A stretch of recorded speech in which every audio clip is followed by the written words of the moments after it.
Ya estamos en comunicación, ahora sí, hasta Golden, Colorado, para la consulta con nuestro queridísimo doctor Frisby. Hoy nos va a hablar de un tema bien interesante, es la importancia de las pruebas genéticas. Ya sabe que van pues desde la paternidad, cuando hay dudas, ya no es nada más, como decían antes, la paternidad era un acto de fe, ahora ya se puede comprobar fehacientemente, pero también pues en los temas de criminalística, ya sabe, aquí en el tema de las fosas, la manera de identificar restos humanos, en fin, mejor que sea el especialista, nuestra eminencia aquí en Disyuntiva, el doctor Frisby, quien nos hable de esto. ¿Cómo estás, doctor? Muchísimas gracias por tu paciencia aquí en ceder tu lugar para afinar aquí en los asuntos de los enlaces. ¿Cómo estás, mi querido doc? Buenos días. Muy bien, buenos días, qué gusto verlos nuevamente en la semana. Así como lo platicábamos ayer, Jorge, el día de hoy quise platicar con ustedes respecto a las pruebas genéticas, porque está muy de moda. No sé qué tanto ahí en México esté de moda. Aquí están anunciando una cantidad, así como anunciar hamburguesas o caramelos o cualquier cosa de este tipo, están anunciando en la televisión pruebas que la gente puede solicitar a través de internet. Le mandan el sobre con los cotonetes estos largos que se utilizan para tomar la muestra. Habitualmente es una muestra de la parte interior de las mejillas, que llaman los carrillos. De ahí se toma parte de la mucosa, se mete en un sobre, se envía y hacen el estudio. Y te lo hacen para ver tu genealogía, para ver qué porcentaje de información genética es de qué origen, si es origen caucásico, si es hispano. Aquí en Estados Unidos hay una obsesión enfermiza por ver si eres italiano o irlandés o español.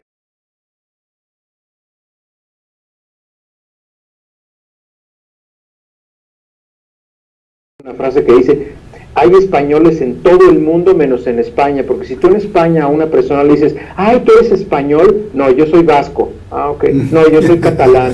No, yo soy gallego. O sea, en España no hay españoles, todos son de alguna región. Así igual aquí en Estados Unidos, tú le preguntas a una persona de dónde eres y no te va a decir el estado en donde nació, te va a decir, mi familia es italiana, mi familia es irlandesa, mi familia es escocesa, mi familia... Desafortunadamente mucha gente mexicana se avergüenza de ser mexicana y te dicen, yo soy de España.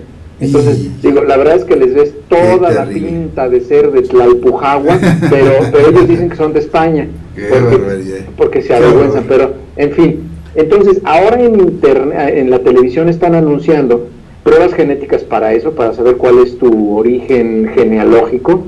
Las otras pruebas que están anunciando es para saber si una parte de tus cromosomas está siendo deteriorada, que esto está relacionado con el proceso de envejecimiento que se llaman los telómeros. Los telómeros es la parte distal. Si tú ves un cromosoma, te acuerdas que son como dos patitas para arriba y dos patitas para abajo. Las partes finales de ese cromosoma se llaman telómeros, justamente por la etimología. Telo es lo que está más lejano. Entonces esas partes finales de los cromosomas se van gastando conforme nos vamos haciendo viejos. Entonces tenemos una edad genética y tenemos una edad cronológica, y ellos tratan de hacer una coincidencia con tu edad genética y tu edad cronológica. Y si tu edad genética es mucho más avanzada de la que tienes, te recomiendan que tengas un estilo de vida más saludable y en fin. Finalmente yo creo que aún no teniendo la prueba de los telómeros, es decir, ¿cómo se llama? Pues yo necesito tener un estilo de vida más saludable. Y existen otros tipos de pruebas genéticas. Vamos a poner un poquito de orden para que podamos clasificar a las pruebas así como te mandaba la información previamente. Desde el año de 1990 se creó aquí en Estados Unidos algo que se llamó el Proyecto Genoma, que fue un trabajo colaborativo con otros países, en los cuales el objetivo era dilucidar cuál era el código genético humano, de qué manera se distribuía y cómo podía estar relacionado con diferentes características étnicas, raciales, patrones de enfermedad, expectativa de vida, tendencia para presentar algunas enfermedades. En fin, era un proyecto muy ambicioso. Esto se empezó en el año 1990.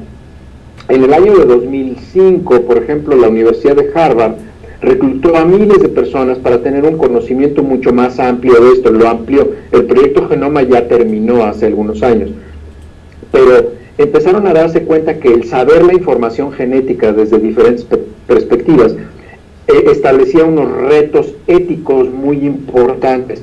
porque los pacientes tenían información y desafortunadamente el conocimiento de qué es lo que se podía hacer y qué se le podría ofrecer al paciente con esa información aún no es claro. No era claro en esos días y mucho menos ahora es bastante más claro, sabemos más, pero era mucho menos claro en esos tiempos. Las pruebas genéticas se clasifican en general en 3 tipos de pruebas genéticas. La primera son las pruebas forenses. Las aplicaciones de las pruebas forenses se relacionan a la resolución de conflictos legales, problemas médico-legales, como puede ser lo que tú mencionabas, las pruebas de paternidad, ya tienen mucho tiempo. Otras pruebas forenses que se hacen con el DNA son como las pruebas estas que hicieron con los estudiantes desaparecidos de Ayotzinapa. Tratan de hacer coincidir el código genético del papá y de la mamá y ven qué porcentaje de coincidencia hay con el código genético que se encontró, y si se encuentra un porcentaje muy elevado, la probabilidad es muy alta. Nunca será del 100%, porque de un individuo a otro se modifica el código genético en cierto porcentaje, pero la posibilidad de que esa coincidencia se presenta es 1 en 600 millones, por ejemplo. Entonces, la posibilidad es extremadamente alta de que coincidan los cromosomas o la información genética. El otro tipo de pruebas que se hacen son las pruebas de riesgo genético. Estas son en las que más se está trabajando. Este es el segundo tipo, son en las pruebas en las que más se trabaja, y estas ustedes también son familiares con ellas. Les voy a hablar de noticias que han estado, son noticias populares, porque esto les va a sonar mucho más conocido. Por ejemplo, el caso de Angelina Jolie, la esposa de Brad Pitt. Esta mujer sabía que en su familia había mucha gente que se había muerto de cáncer de ovario. El cáncer de ovario no avisa, no tiene síntomas tempranos. Uno de los problemas del cáncer de ovario es que se diagnostica en etapas tardías y el pronóstico es bastante malo. Entonces, ella se hizo la prueba de detección de los cromosomas, de la información genética del BRCA1 y BRCA2, salió positivo, y eso significa que ella, como se los decía, tiene un porcentaje muy elevado de presentar cáncer de mama o cáncer.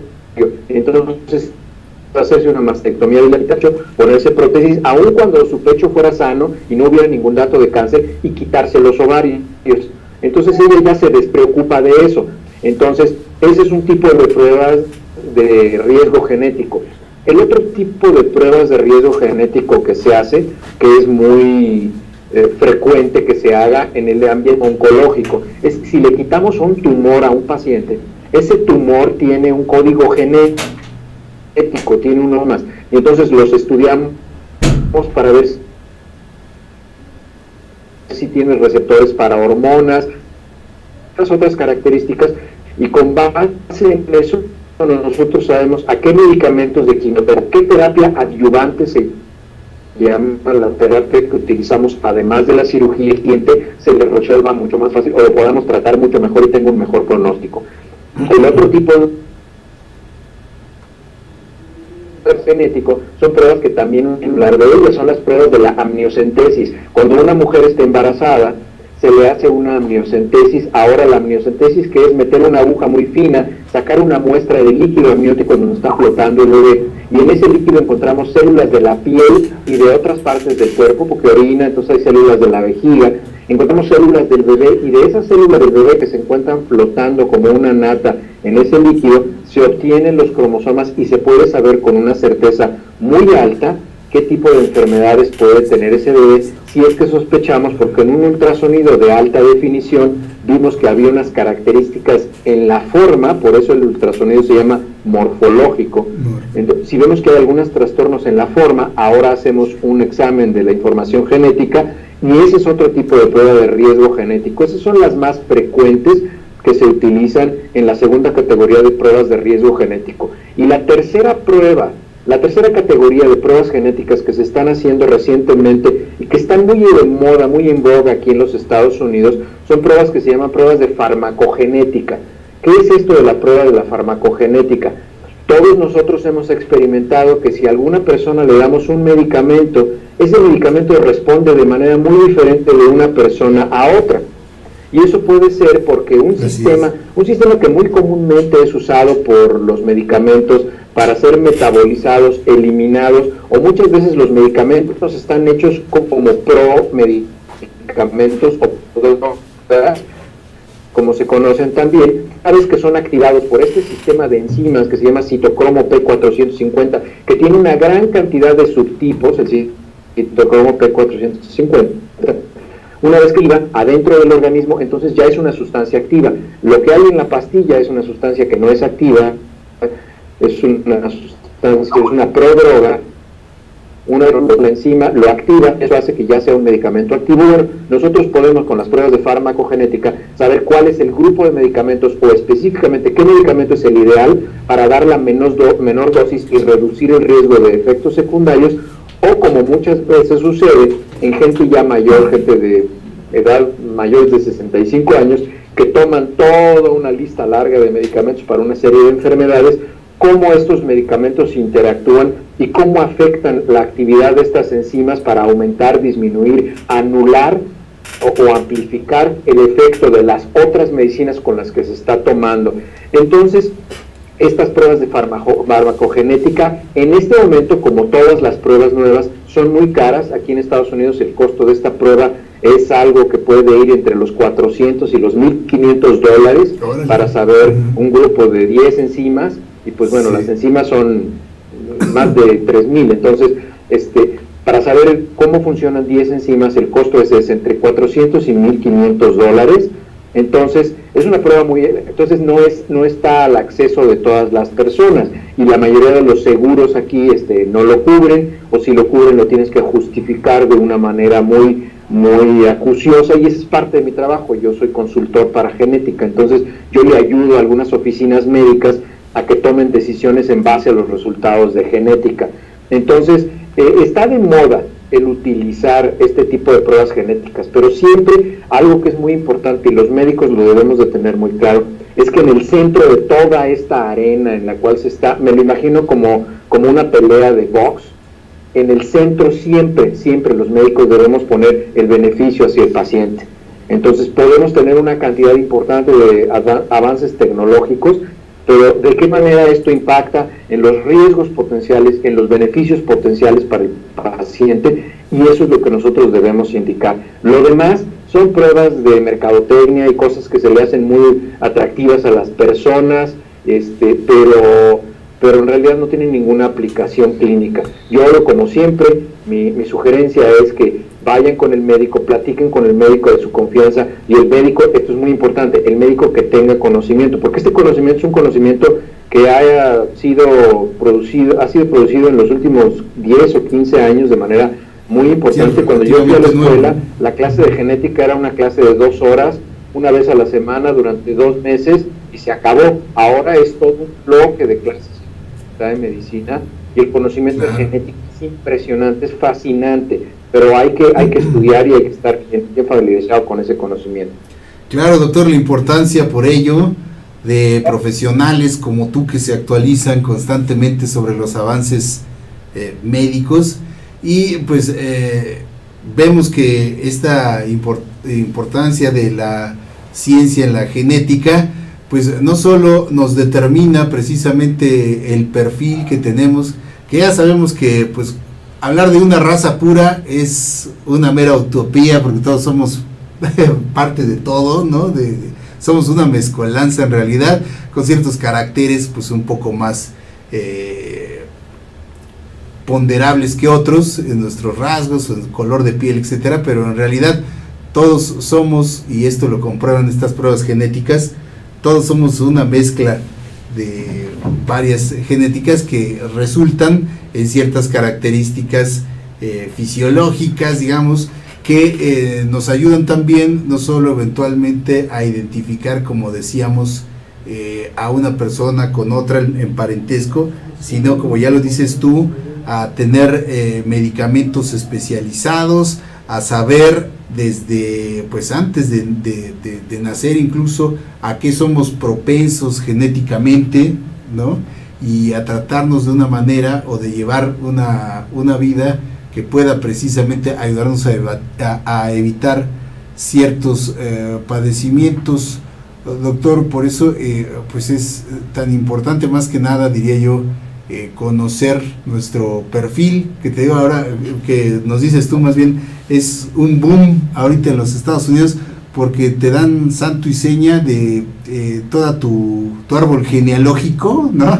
Podemos decir, pero también de tus posibles padecimientos a los que eres más propenso a través de estas pruebas que pues se realizan hasta por correo, ¿verdad? Como nos decías, mandas una pequeña muestra y a vuelta de correo te mandan tu informe y tu reporte. Tenemos aquí algunas saludos enormes al doctor Frisby, dice super amigo de hace varios años. Patricia Jiménez te saluda aquí en el chat, mi doc, y precisamente algunos comentarios en este asunto de las células madre. Doctor, nos dice Mayer, ¿qué tanto vale la pena conservar las células madre de un bebé en los bancos de criogenización si el niño ya tiene 10 años y no presenta ninguna enfermedad que haga uso de ellos? Bueno, no solo los puede utilizar el propio individuo, ¿verdad?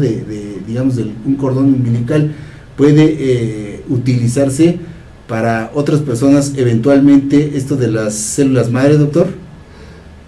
Así es. Mira, las células madre, para tener una explicación que sea comprensible para la mayoría de las personas, el nombre científico de las células madre es células totipotenciales. ¿Esto qué significa? Una célula totipotencial quiere decir que en ella se encuentra la información genética para generar un ser humano. Tiene todas las potencialidades, tiene la capacidad de formar un cerebro, un ojo, un páncreas, un riñón, un hígado, de generar piel, de generar pelo, de generar muchas cosas. Entonces, por ejemplo, aquí en Estados Unidos se utiliza mucho en las cirugías. Hablo de aquí porque, bueno, pues aquí vivo y yo no estoy muy relacionado, yo no hago cirugía en México para saber cómo lo hacen, pero por ejemplo en algunas cirugías, se los pongo como ejemplo, en la cirugía ortopédica, cuando se hace una cirugía ortopédica para favorecer la consolidación de un hueso con otro, para favorecer la formación de cartílago, que la formación de cartílago es algo casi imposible de obtener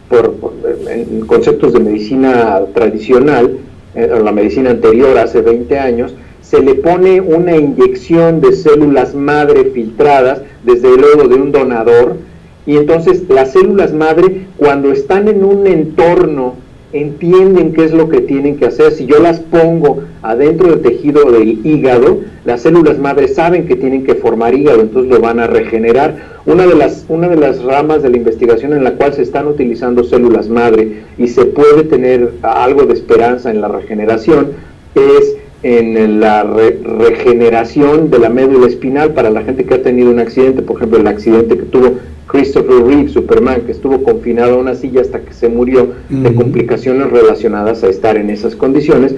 Probablemente a la gente se le pueda poner a cierto nivel, en cierto momento y con cierta técnica, células madre en la médula espinal, y las células madre van a saber qué hacer. La utilización de las células madre fue algo que estuvo muy de moda cuando yo estaba ejerciendo la ginecología y obstetricia ahí en México hace más de 12 y 13 años, y se le tomaba la sangre del cordón a la mamá para poder mandarla a un banco de células madre, pero la posibilidad de que de ahí saliera una cantidad de células madre importante era posible en más o menos como del 30 al 40% de los pacientes. Habitualmente la cantidad no era suficiente, la muestra no era adecuada, la técnica no era la apropiada, estaba en ciernes la tecnología de las células madre, y por eso era muy cara también. Ahora la tecnología ha avanzado y ahora lo que se está haciendo son bancos de células madre, así como hubo bancos de sangre. Ahora cualquier persona puede ir y donar, y puede haber donadores voluntarios sanos, que habitualmente es gente joven, que no tiene factores de riesgo, que cumple una serie de características que se hacen en una lista de características, y entonces, bueno, se puede tomar la muestra de esa persona y se va haciendo un banco de células madre, porque las células madre no tienen nada que ver con el código genético. Las células madres son en el contexto de la morfología. Las células madre saben qué hacer cuando las pones en cierto lugar. Incluso hay protocolos ahorita de cuestiones que podrían sonar banales, pero no lo son en realidad, para cirugía cosmética. Por ejemplo, alguien que tiene una cicatriz en la cara por una quemadura o alguna cosa de este tipo, se le ponen células madre después de hacer una cirugía de reducción de las cicatrices, y entonces las células madre forman piel normal, ya no forman tejido de cicatriz. Entonces, claro, son avances de la tecnología, pero las células madre es, como para dividirlo, es una parte de la morfología de la resolución de los problemas. La genética es como el software, y las células madre serían como un hardware, o sea, la computadora, así, sólidamente la computadora, el objeto, esas son las células madre, y la información genética es como el software. Esa es la diferencia que podríamos hacer. Excelente explicación, doctor, precisamente para diferenciar lo que es una y otra cosa. Nos dice Quetzali, aquí en Suiza se está recomendando mucho guardar los dientes de leche de los niños por las células madres. ¿Sí es válido esto, doctor? ¿Es legítimo? Sí, se pueden guardar así normalmente en el refrigerador, en el organismo. Podemos tener células madre en la médula ósea, podemos tener células, y la mayor fuente de células madre es el tejido fetal. Entonces, por eso es que tratamos de rescatar sangre del cordón umbilical y rescatar la hemoglobina fetal, que se va eliminando. Los bebés nacen con hemoglobina fetal, que no es la hemoglobina que tenemos los adultos, o las personas que ya estamos afuera del útero, no tenemos hemoglobina fetal. Entonces la hemoglobina fetal se va a terminar más o menos de 130 a 150 días máximo después de haber nacido, después de la vida extrauterina. Alrededor de 4 meses es cuando se van a terminar todas las células fetales. Entonces se podría rescatar, y sí, claro, hay algunas células madre. Ahora, si nosotros tomamos a esas células madre, que es el software, y a través de ingeniería genética hacemos que nos vamos a poner un número imaginario, nosotros tenemos 1000 células madre en un diente de leche, por decirlo, en un diente temporal de un niño. Si esa información genética la replicamos a través de tecnología de genética, hacemos la replicación de esas 1000, podemos producir ahora 15,000 a través de ingeniería genética. Ahora nosotros tenemos, manipulando los cromosomas de esas células madre, ahora ya producimos 15,000 células madre, y esas células madre las dirigimos hacia el sitio que las queremos dirigir. Hay investigaciones muy interesantes que son de un nivel científico muy profundo, pero imagínate que a una célula yo le pongo la información para que se reproduzca de cierta manera y produzca cierto tipo de tejido. Entonces ahora esa célula yo se la meto a una bacteria. Habitualmente lo que se utiliza es Escherichia coli, que es la bacteria que produce las infecciones de vías urinarias de manera más frecuente, e infecto a una persona con Escherichia coli. Le inyecto la Escherichia coli con el código genético que yo necesito que esa persona tenga adentro. Esa bacteria, esa Escherichia coli, se va a empezar a reproducir adentro de esa persona y va a sacar de su organismo ese DNA, esa información genética, y una vez esa información genética adentro del individuo, va a obligar a las células que tienen que replicarse de cierta forma para que se comporten de cierta forma, y ese puede ser un proyecto para el tratamiento de las células con cáncer, por ejemplo. Esas células van a ir hacia las células con cáncer, las van a bloquear y ya no se van a seguir reproduciendo. Entonces, así de ambiciosos son los proyectos de genética, y para mí, de manera personal, son fascinantes. Es un área de la medicina que a mí me gusta mucho. Entonces, porque pues no estamos dándole medicinas a la gente, no estamos dándole pastillas con efectos secundarios, estamos tratando de usar su código genético para curarlos a ellos mismos. Oye, entonces, ¿y cómo sería la mejor forma, digamos, se pueden conservar estos dientes de leche, cordón umbilical, y cuál es la mejor forma de preservarlos, digamos, para este tipo de usos? Normalmente se hace en criopreservación. Por debajo de cierta temperatura ya no se establece el proceso de deterioro como normalmente se hace. El mantenerse en criopreservación sin no es una cuestión de meterlos en un frasco con formol, ¿no? Pueden permanecer por 200 o 300 años. Claro, pero la gente común no es cuestión de guardarlas en un frasco o en un cajón, no son chiles en hay que guardarlos en estos bancos, ¿no? Precisamente. Hay instituciones que a eso se dedican, y son avances de la medicina que, mira, si somos honestos, Jorge, yo creo que el avance de la ciencia en cuanto a genética ha sido geométrico, ha pasado de 2, 4, 8, 16, 32, 64, ha ido avanzando de esa manera, no es un avance aritmético, claro. Pero yo creo que vamos a ser un poquito más viejitos, tú y yo, cuando realmente la medicina genética tenga unas aplicaciones que son inimaginables, ¿no? Pues sí, en este momento. Igual y se descubre la fuente de la eterna juventud y ya nos quedamos así o hasta nos rejuvenecemos.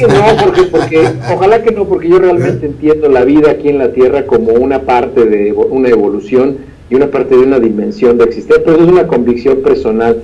Estamos un rato aquí en la Tierra y pues más nos vale hacerlo bien, porque luego vamos a otra parte. Aunque estaría bien morir de unos 90 años con la salud de un hombre de 40, ¿no? Y el exactamente, porque ya vamos perdiendo todos los poderes, ya no. Pero de que hay que morirnos, hay que morirnos, ¿no? Hay que dejarle espacio a los que vienen, pero si puede uno terminar como un auto clásico con una buena carrocería, ¿no? Pues eso no estaría nada mal. Gracias, por eso fíjate que tenemos que educar a nuestros hijos que el morir es una parte de vivir y lo tenemos que hacer con dignidad y tenemos que estar preparados y verlo como una consecuencia, ¿no? No tenemos que ver la muerte como una derrota, una victoria, pasar a otro espacio, a otra dimensión. Gracias, Doc, como siempre, también aquí te agradecen Quetzali, Maggie, muy claro sobre todo lo que es este tema, sobre todo para pues aplicarlo en lo que se pueda a nuestro favor, como siempre, que nos das todas estas recomendaciones, doctor. Un abrazo hasta allá, hasta Golden, y todo nuestro agradecimiento como siempre, mi doc. Que tengan un extraordinario día, hasta luego. Igualmente para ti, nos vemos el próximo jueves, Dios mediante. Así será. Gracias, mi doc. Un abrazo. Vamos a hacer un corte, queridos amigos, hoy en este programa especial, que para variar ya nos recolgamos. Pero es lo bueno de aquí del internet, ¿no? Que aquí nos presiona. Gracias, volvemos.